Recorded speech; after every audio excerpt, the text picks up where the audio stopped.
All right.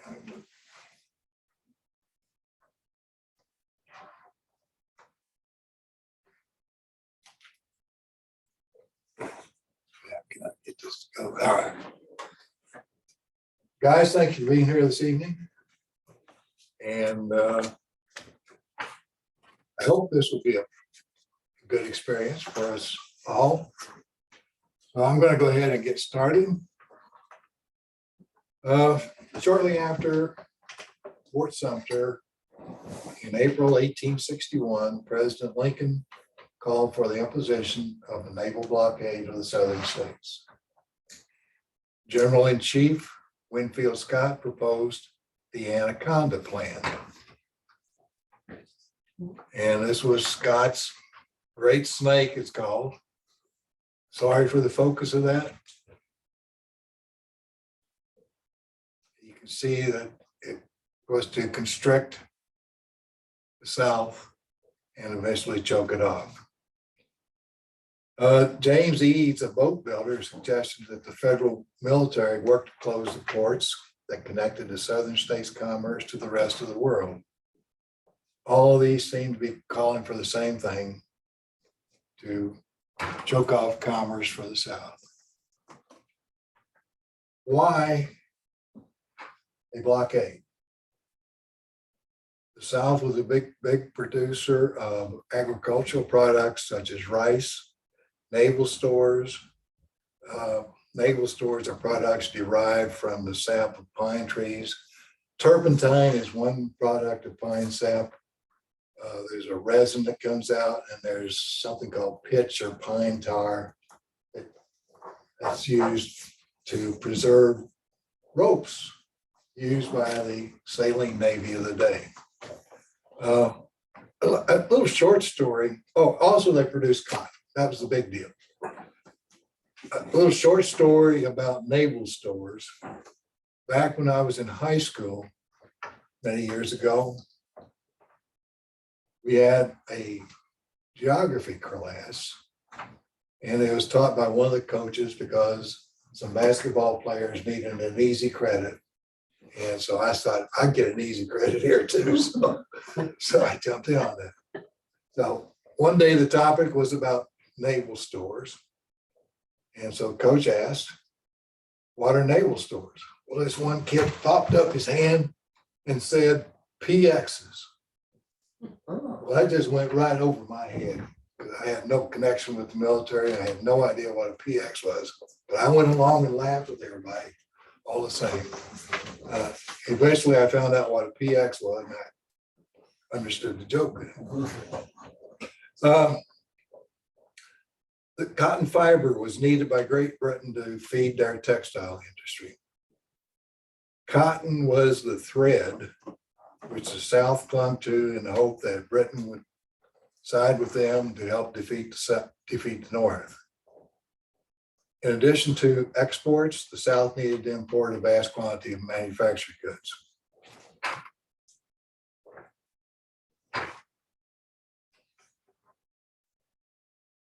Why am I not moving? Dan.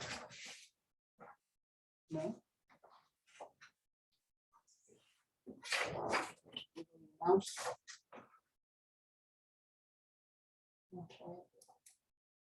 Use mouse, okay. This table shows the value of all imports and exports for June 1858 to June 1859 for the 5 busiest ports on the Atlantic and Gulf coasts of the South. Note that New Orleans does more commerce than all the others combined. And another thing you might note on this chart is that we exported about 8 times what was imported. That doesn't go on today anymore.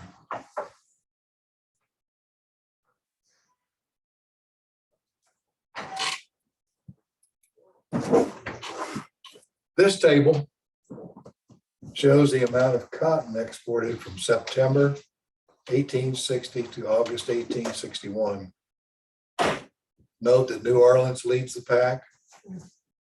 Though the table is for a full year, most of the shipping was done following the fall harvest of 1860. Therefore, almost all the cotton had been shipped before April of 1861, when hostilities started. To most of us, a bale of cotton might not be a familiar unit of measure. I believe back in those days, it was about 400 pounds of lint. In my youth, down in the boot heel, the bale was supposed to weigh about 500 pounds. Considering only the amounts of cotton involved, a blockade could have a big impact on the economy of the affected country of the South. To me, it sounds like a good idea if a blockade could be imposed. A little bit about cotton. When it comes out of the field, it has seeds in it. And when it's ginned to separate the lint from the seed, it removes about 2/3 of the weight that came out of the field. So to get a 500-pound bale, you need to have sent to the gin 1,500 pounds of cotton from the field.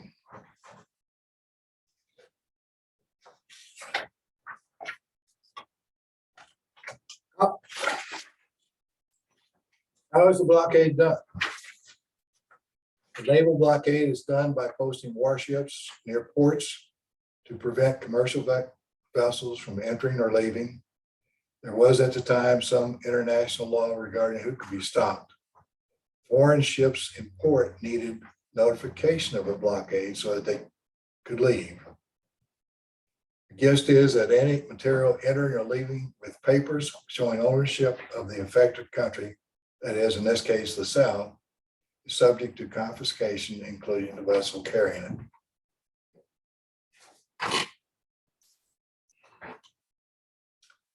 There are about 3,500 miles of coastline from Norfolk, Virginia to Brownsville, Texas. The U.S. Navy had 69 ships available, of which 42 were in working order. Only 26 of these 69 had steam power. Now, our Navy was in the same shape in December of 1941. So we must have habits. Steam for ships was only about 20 years old.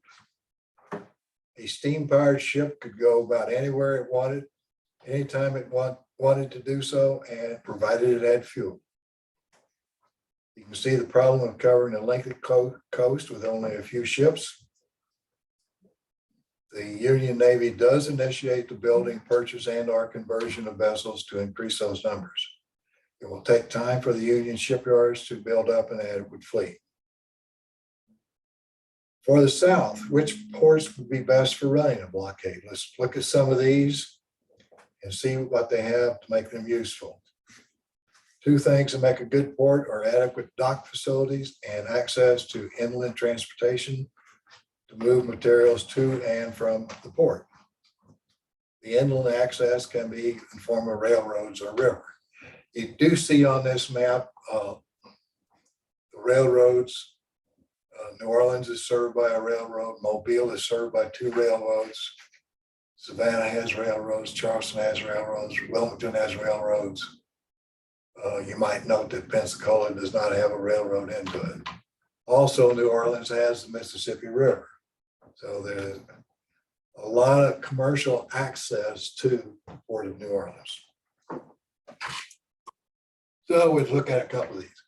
This is the Virginia coast. You can see the York River, the James River, Hampton Roads, and Norfolk naval bases right in here. Fort Monroe is across from the naval yard.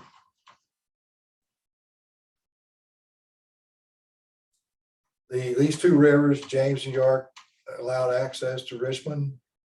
The problem was the Union Navy used Hampton Roads and the Army controlled Fort Monroe. There's no access to Richmond or no need for a blockade for this area. McClellan used both rivers for his supply lines during the Peninsula campaign. His one on the York River was somewhere up in here. What was the name of that? White Horse or something like that? Does anybody remember the name of that? One he used there. And he also used the James River when he got over onto that side of the peninsula. No, City Point. Grant's supply area was from City Point, which is about in there.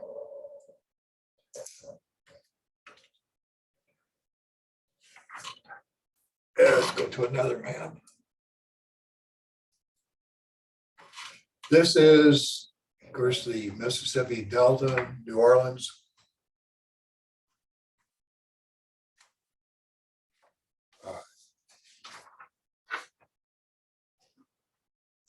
It's a gathering place for export materials using the Mississippi River, railroads, and coastal steamers servicing about half the Confederate territory. It has deep water and a well-established commercial enterprise. I would certainly like to keep New Orleans to continue doing what it had been doing for many years, but New Orleans fell and was occupied in April 1862.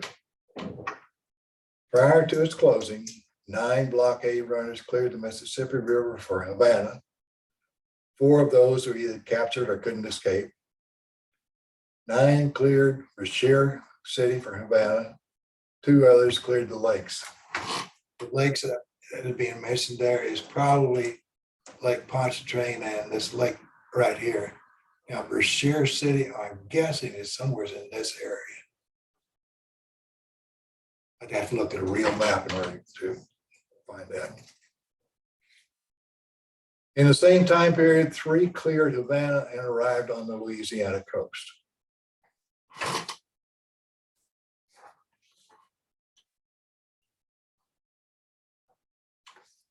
Pensacola was a fine harbor, but did not have railroad service, as I mentioned earlier.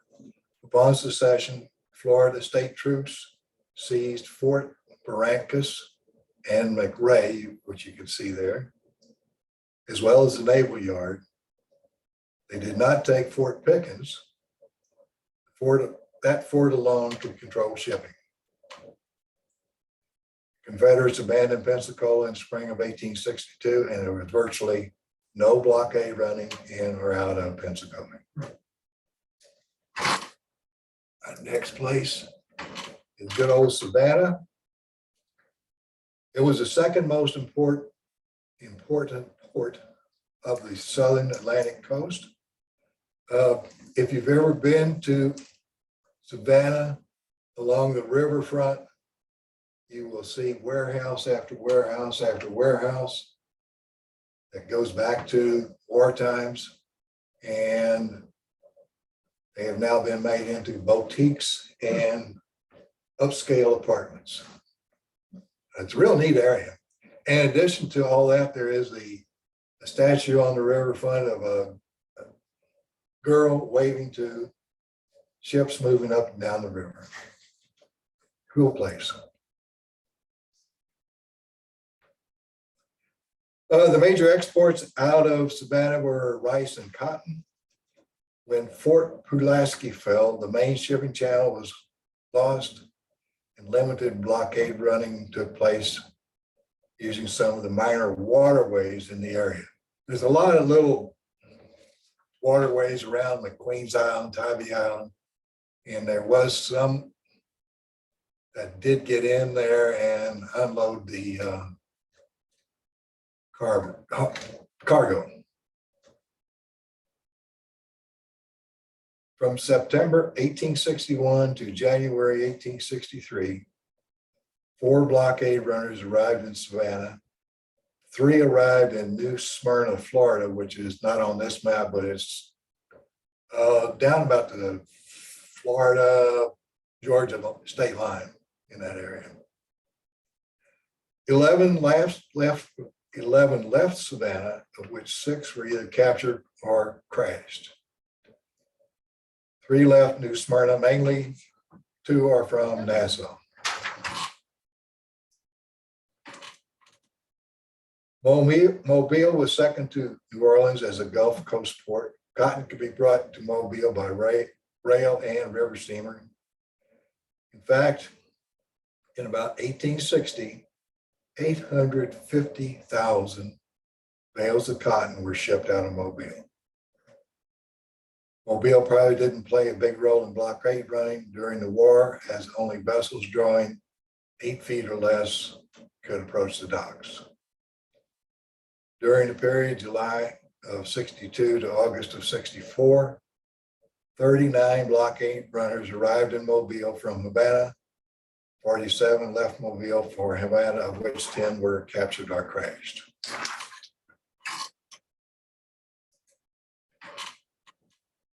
Start of the war, Charleston was the #1 port on the southeast coast. It could be well supported by rail and river from inland with shipments of rice, cotton, and pine products. By gaining control of Fort Sumter and other fortifications in the area, the South could make good use of this port. In September of 1863, Morris Island fell. And let me see if it's not noted on the map. It is Morris Island, I think, is somewhere in this area here.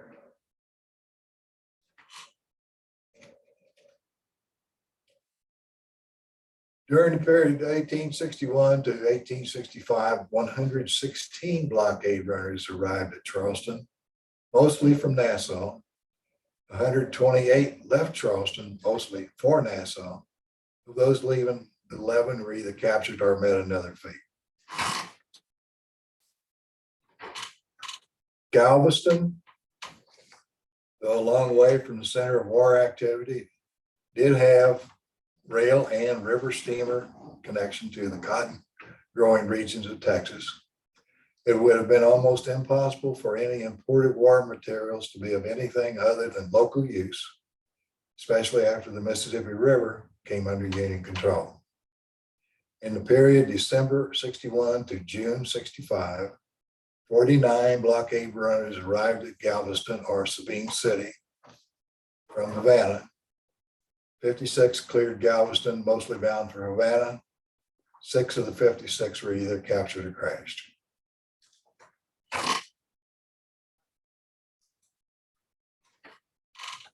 Prior to the war, Wilmington was not a major port. It is located 28 miles up the Cape Fear River from the Atlantic. Railroads did connect Wilmington to major cities of the mid-Atlantic states. There were 2 channels that connected Cape Fear to the ocean, and this is one channel here, and the other channel is this new inlet. Where's Wilmington? I don't see that. 28 miles up. Oh, it doesn't show on the map. Okay. Port Anderson is about halfway to Wilmington. Okay, thank you, Jim. Okay, there were 2 channels. The channels were well protected by fortifications, of which Fort Fisher was the most significant. From December of 61 to December of 64, 302 arrivals came, mostly from Bermuda and Nassau. There were 304 departures, mostly for the same 2 destinations. 26 of the departures were captured or met some disaster. Wilmington was by far the busiest port in the South at that time. It was not closed until January of 65 with the capture of Fort Fisher. Surely the North knew through its system of spies that vast amounts of material were entering through Wilmington. A good question then is why they didn't plan on an earlier closure. That 300 and some in 3 years amounted to 100 per year, or about 8 per month. So you can understand it being a pretty busy port at that time. Okay. And here's a map again of the railroads, and something to just kind of look at those things again, where all of the various places were.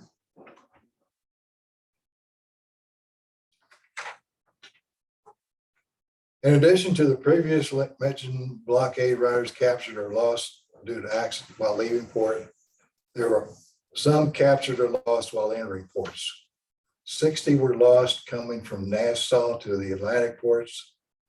30 were lost coming from Bermuda to the Atlantic ports.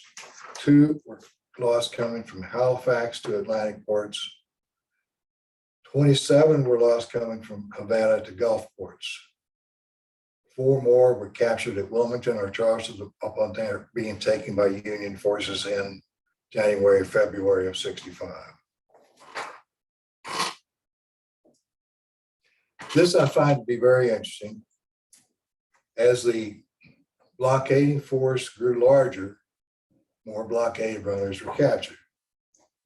In 1861, the success rate of blockade running was fairly high, 90% success rate.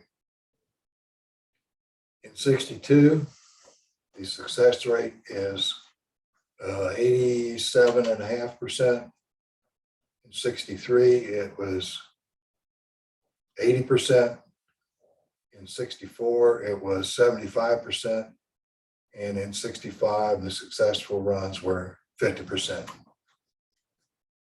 So there was only one captured each year?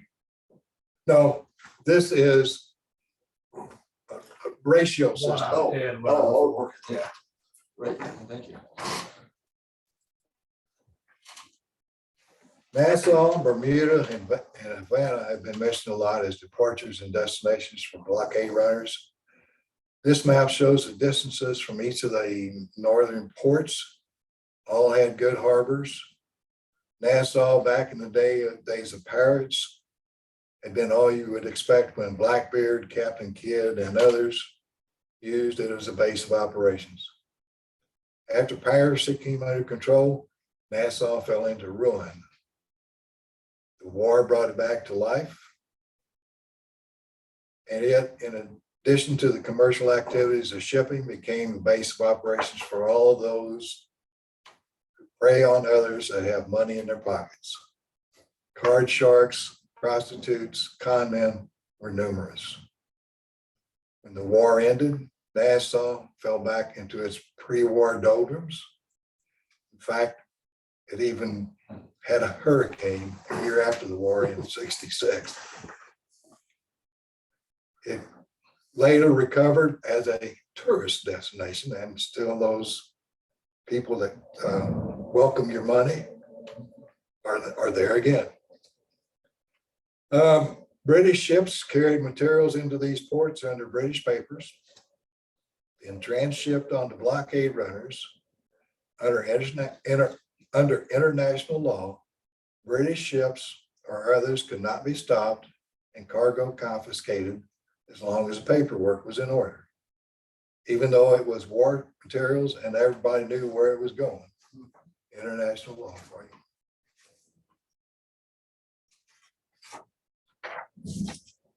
The Union blockading fleet grew from 264 ships to 427 during 1862 and on to 588 in 1863. A ship could not spend lengthy amounts of time on the blockade. The breakdown is about 1/3 of the time on duty, another third going to and from resupply, and the remaining third being resupplied. Resupply ports were built at Cape Hatteras up north and Port Royal. Port Royal is between Charleston and Savannah in that area, and was seized by the Union Army in November of 1861, and they held it throughout the war.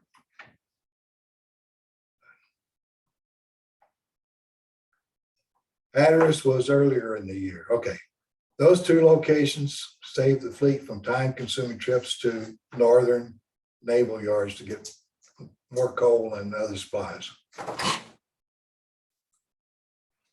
This is a picture of a converted ferry boat made into a blockader in November of 61. This is to illustrate how quickly the Union built up its blockading fleet. The wooden side wheeler carried 2 9-inch cannons. Some captured blockade runners were converted to use as blockaders. Others were sold, and a few got back into the hands of the blockade runners. Life on board the blockaders were not the best. It was hot and warm months. It was dirty from coal, and very little fresh water was available as it was needed for the boilers. The smell of unwashed men was probably a constant. Ships spent most of the time at anchor to conserve a coal supply. Food went bad after a few weeks. It was boring. Pay for a crewman was $16 per month. I think that's a little bit more than a private in the Army was getting. I think they were 14 or 15. It was a long shot if a blockade runner was captured and sent to prize court. If it was deemed legal, the cargo and boat were auctioned and the proceeds divided. The government kept half, good old government. The regional squadron commander got 5%. The local squadron commander got 1%. The rest was divided into 20 shares, with the captain getting 3 shares, or 15%. The officers and midshipmen split up 10 shares, which is 50%. Enlisted men split up the remaining 7 shares, which is about 35% of it. The captain of one blockader received $13,164 for a single capture, and his crew got over $1,000 each. And that didn't happen very often. Rear Admiral Samuel P. Lee, while in command of the Northern Atlantic Squadron, banked about $110,000 in prize money. This is from just being at the top of the pyramid over a two-year period. Admiral David Dixon Porter pocketed $91,528. There was well over $10 million in prize money distributed during the war.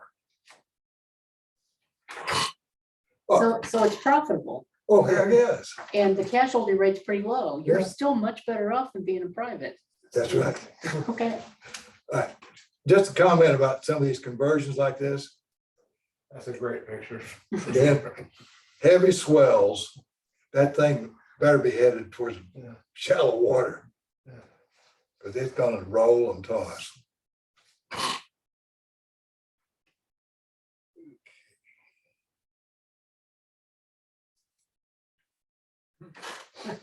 Who is the guy? Red Butler. Red Butler. Captain Red Butler. If anybody doesn't know Red Butler, stay after class and we'll talk about Red Butler, all right? Show that movie. What did he do during the war? He certainly wasn't a bouncer at Bell Watling. Attest to that. He did fight at Franklin, though. That's In the movie, Gone with the Wind, there's a scene of an Atlanta fundraising bazaar, and Dr. Meade introduces Captain Rhett Butler, whom he describes as the daring, dashing blockade runner who has brought into the South many of the luxuries that they are now enjoying. The implication is that this is very patriotic. Rhett replies that he is in it for the money. There's a lot of truth told in this movie scene regarding the import of luxuries and being in it for the money. Existing export-import businesses initially started the blockade running with their existing ships. Many had offices and agents in England, so that became a natural connection. Great Britain had the bases in Bermuda and Nassau to make the whole thing come together. The enterprise was so profitable that more investment groups were formed to purchase ships and goods. Groups were formed in Britain to get in on the profits.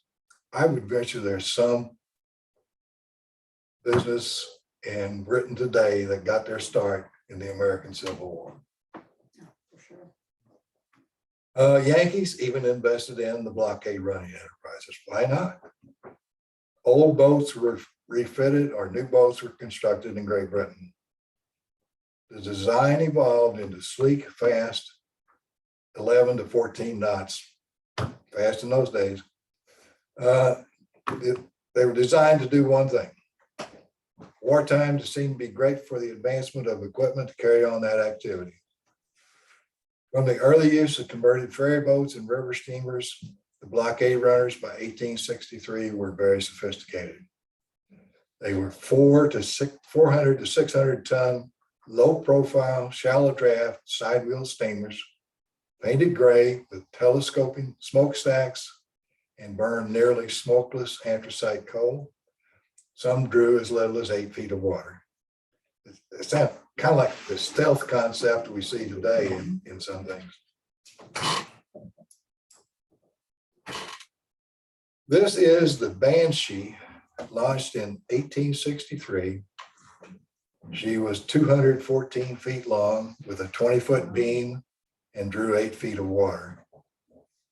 She could carry about 325 tons of cargo. She made 7 successful round trips before being captured in November of 1863 after 7 months of operation. Notice the 7 trips in 7 months. There's a correlation there somehow. Did she pay for herself several times over? Well, let's look at it. All right. The English owners realized a 700% profit in their investment. I'd like to have some of that action. Another Brett Butler. Huh? Oh, yeah. Notice that it looks sleek and fast with the smokestacks tilted back, and those are not masts for sails. They are for loading cargo on and off. Oh. So those are hoists for rigging. Yeah, Okay. they probably had some rope ladders going up. Looks like this would be to put a lookout up or something like that. And notice also that the flag is blowing in the right direction. So many paintings of sailing ships, the flag is blowing against the wind instead of into the whatever. Where am I at here? Okay, next slide. Wage scale. This is for personnel on some of the, now, probably the highest possible.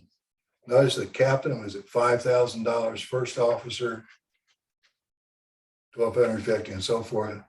Pilot got a pretty good wage because of his usefulness, and even the crew. I remember earlier when they mentioned that the crew on the blockading ships, the lowest ones got $16 a month. This is monthly wages. This is for the blockade runners, see? Yeah. And you can see what went on in Nassau when these crew came in with a $250 paycheck. Imagine the ladies were busy. This was for a ship called the Venus. It was a medium-sized side wheeler that made only 3 round trips before being run aground by a blockader. The wages were for a round trip and payable in gold. But one round trip could be made per month. I mentioned that earlier. No wonder Rhett Butler said he was in it for the money.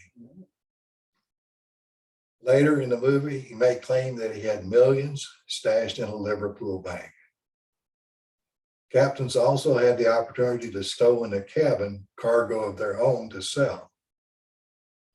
The Captain Roberts of the Don, which is a twin screw steamer capable of carrying 390 tons of cargo, He once loaded 1,000 ladies' corsets, 500 boxes of cockle pills, which I have no idea what a cockle pill is, and a bunch of toothbrushes in his cabin. In Wilmington, the corsets brought him 11 times his investment. The cockle pills didn't sell. He did manage to unload them somewhere else. They didn't know what they were either. They were gonna pay for them. And he probably cleaned up with the toothbrushes. Yeah. Gets it right. Corsets would, in my opinion, be a luxury item. Owners of the shipping companies found that they could load their holds with this type of stuff and gain greater profits than by transporting war materials. There seemed to be plenty of money available in the South, and individuals wanted to keep on living the good life. Initially, the Confederate government tried a patriotic appeal to get space for guns and ammunition. They got a little, but not as much as they wanted. In February of '64, President Davis issued an executive order demanding 50% of cargo space for the government. It got laughed at. The best success was when the government bought and operated their own blockade runners. They purchased 4 steamers. They named them Robert E. Lee, all right, Carnubia, Merrimack, a traditional name, I guess, and Phantom. That's a neat name. And this is a little bit about these 4 ships so far. Not fully sure as to how many round trips Robert E. Lee did make, but that might be the maximum estimate. Merrimack only made 1, kind of like its namesake.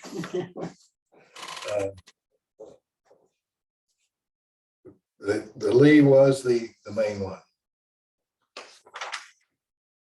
They carried only war materials in. There was no luxury stuff on these. The Robert E. Lee was the most famous of these. She is credited with taking out 6,000 to 7,000 bales of cotton worth $2 million and bringing in an equal value in war materials. This is the Robert E. Lee. This was taken after capture. There was a change of captains on the Robert E. Lee, and the new captain went out. That was his last voyage of the Robert E. Lee. She was captured, renamed, refitted, and became a blockader. She actually took part in the capture of Fort Fisher, under whose protection she had sailed many times. The need for war supplies was so great by 1864 that the Confederate government decided to purchase 27 additional blockade runners. Only 6 were able to get into operation before the end of the war. To compare government-owned runners against privately owned runners, the South imported about 1/2 million shoulder arms, which is about half the total used in the war. Of the 500,000, only 750,000 came through private operators. A few comments about operational tactics. The best time to make a run through the blockade was during the dark phase of the moon. Blockade runners would time their departures from Bermuda or Nassau to make the 4 or 5 day trip to Wilmington or Charleston to coincide with the moon phase. They would unload, reload, and get out quickly to take advantage of the same moon. So they leave at half moon, get there in the dark of the moon, and get back out and back home by the next half moon.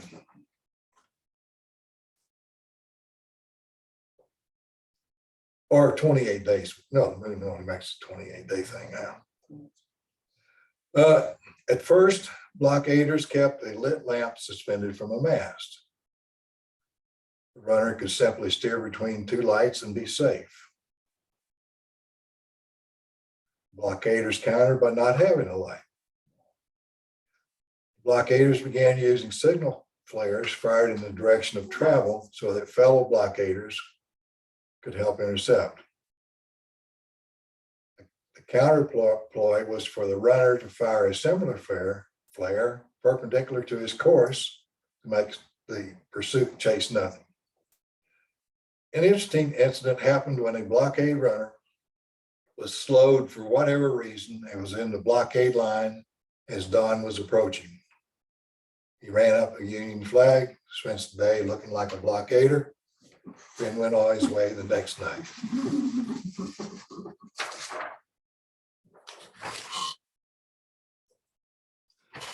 Was the blockade effective? Yeah, this is yes and no. During the period of war, about 300 steamers were used to test the blockade.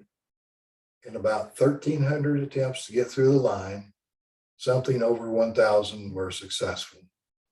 The average life of a blockade runner was a little over 2 round trips. About 136 were captured and about 85 were destroyed by natural or enemy causes.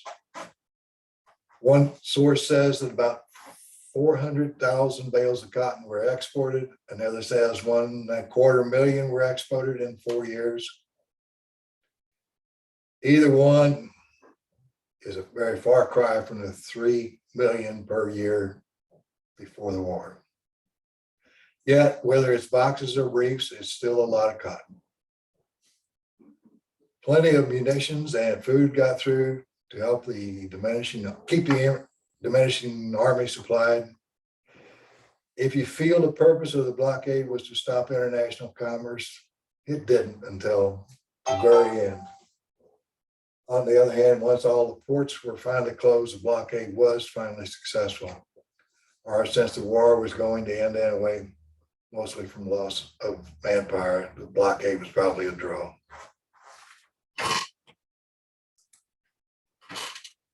And I'm ready for questions. Thanks, guys. By the way, couples filled their laxatives. Ah, there you go. Thank you. That's good to know. When New Orleans closed, you said in 1862, was it closed for good? The port of New Yeah. Orleans just stayed, because that was 90%. Well, later on Yeah, in 62, the Union took control of the whole Mississippi anyway. yeah. And then they reopened it so they could sell the cotton that was captured. Yeah. When you mentioned that blockade runners crashed, was that, when you say crashed, does that mean sunk, run aground? Run aground. Were the goods that were on them or the cargo that was on them mostly recovered when they were underground anyway? Or did the Union capture that? I've read of instances sometimes where, this stuff's floating out there and the locals are Yeah, okay, picking it up. going for it. I read somewhere that, I think it's similar to this, but that legally, they said Lincoln should have closed the ports, since he claimed they were his ports rather than blockading, because blockading was something to do to a foreign port. If it's your own port, you just declare it closed, and it would have been the same thing, but legally, by declaring we're doing a blockade, he was in effect recognized the Confederacy as a foreign nation. It is, yeah. But declaring them closed without people Personnel. on hand to take care of them. Yeah, because they had seceded in their minds. And the blockade was Yeah. best way. Other questions? Somebody out there in Zoom land got a question?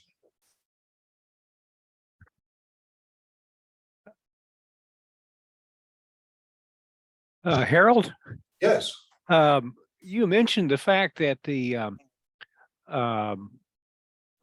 blockade runners weren't their cargo couldn't be seized as long as it was properly documented. At one point, I thought that's what you related. Once the cargo got to Nassau or Bermuda from Britain, as long as it was on a British ship headed to Nassau or Bermuda or Havana or wherever, it was untouchable. But once it was transferred to a blockade runner, it is now property of the Confederate States and is seizable. Okay, thank you. That was, yeah, that makes sense. Okay, Kind of like The other question, can I ask one more? you can. You mentioned that the blockade runners would often burn anthracite coal. Is that available in the South, or did they actually get that from the British? They were probably importing it from Britain. That's what I thought. Or But I- there could well have been some northern enterprisers who rolled up ships and sent them to Nassau or and so forth. Rutgers, That makes sense, I guess. Pennsylvania did Yes. have at that time anthracite. Right. I take it all the blockade runners were built in Europe. I mean, they were building them in the Confederacy. Well, it wouldn't put past some of those northern shipbuilders to have built one or two also. anthracite coal in something, right? Yeah. Or the Confederates were having enough trouble trying to build ironclads on the river, let alone. Other questions? I'll Yes, ask sure, go ahead. I'll ask another one. Did Mexico participate in any way? I mean, was it used as a route around blockade? Any shipments from, for example, Texas through Mexico and then leaving the Mexican coast? If they were trying to export cotton, the main cotton growing region in Texas is nowhere near the Mexican border. I see. And there was no rail service, so it had been done by wagons, and that would have been. Think Pretty about, slow. yeah. There was somewhere along the way, I got an idea that there was some arms running through Mexico into the Texas area. But that would have been the only thing that could have gone on. Yeah. The wagon- Thank you. Yeah, you're welcome. Other questions?